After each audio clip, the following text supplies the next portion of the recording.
Good afternoon, everyone. Welcome to another Launch and Learn with Product Management. This afternoon we have Sharon, Jason, Brian, and myself, Lee. And Jason is going to be presenting our new custom fields feature. Take it away, Jason.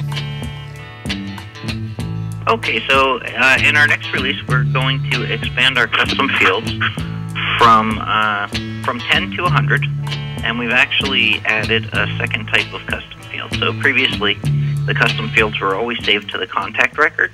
They could have been displayed in the shopping cart as well, but they were always collecting demographic data about the contact.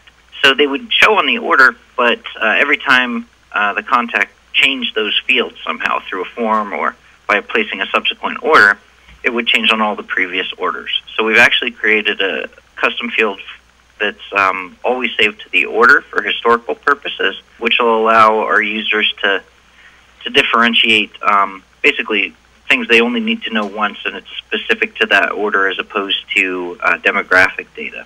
So we've redone the custom fields page in the system. It's under email and marketing custom forms, and we've now added, as I said, the ability to create up to 100, up from 10, and as well, we've also expanded the ability to display custom fields. They're always input, but you can now do text fields, text areas, drop-downs, checklists, and radio buttons.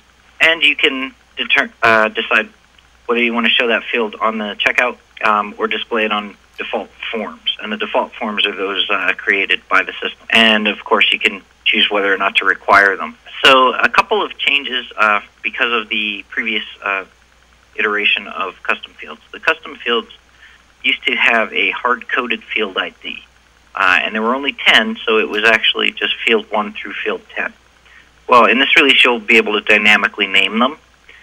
So rather than having the hard-coded ones, you can actually create something that's meaningful to you. A couple things to note on this page. The short name, which is going to replace that field ID, once created, can't be edited. And the reason for that is so that when you've created custom fields, it'll protect users from inadvertently breaking them by changing that, because that short name is what's going to be used by the external forms to pull that information. So the short names are actually, once set, are static. You can't change them. And also, once you've created the custom field and decided it's a contact field or an order field, you can't change the type either. And that's actually just to prevent, again, some inadvertent data mishaps by users.